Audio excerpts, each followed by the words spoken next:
Hi, third grade. We're going to read a few stories in the next few weeks, Native American folk tales.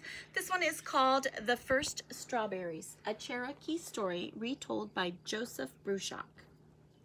Pictures by Anna Votek.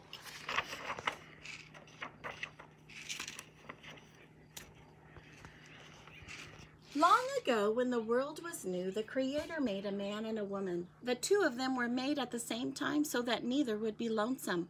They married, and for a long time they lived together and were happy.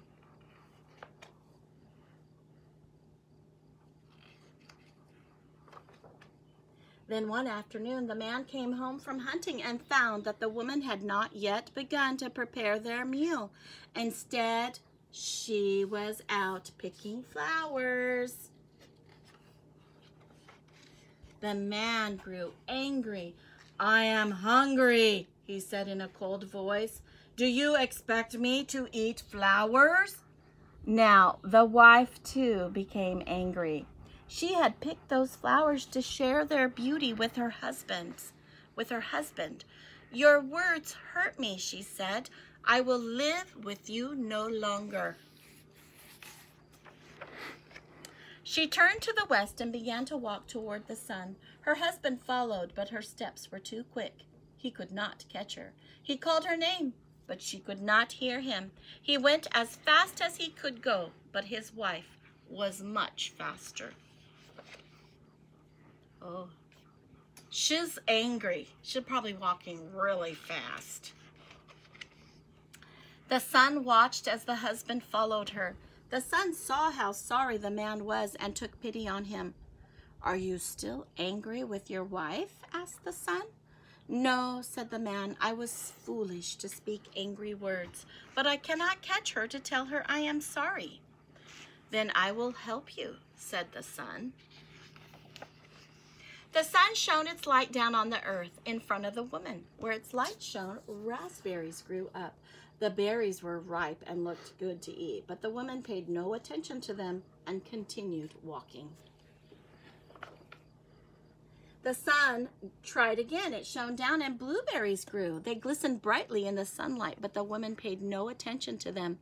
She only walked on toward the west, leaving her husband farther behind. Now the sun tried a third time. Where its beams touched the earth, blackberries grew up. They were dark and plump, but the woman's anger was too great, and she did not see them.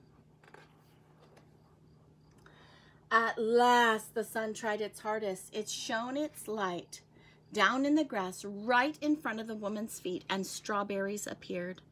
They glowed like fire in the grass, and the woman had to stop when she saw them in front of her.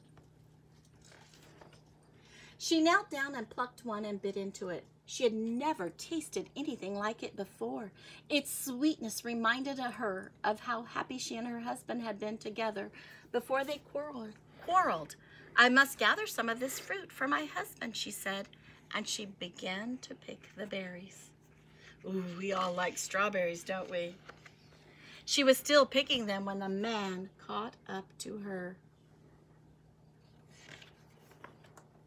"Forgive me for my hard words," he said to her, and she answered him by sharing the sweetness of the strawberries. So it was that strawberries came into the world. To this day, when the Cherokee people eat strawberries, they are reminded to always be kind to each other, to remember that friendship and respect are as sweet as the taste of ripe red berries. Look at the little chipmunk even eating the strawberry. And there's our basket full of berries. Now remember, third grade, when you eat a strawberry, you need to remember to be kind and sweet and have respect. Okay, I'll see you next week.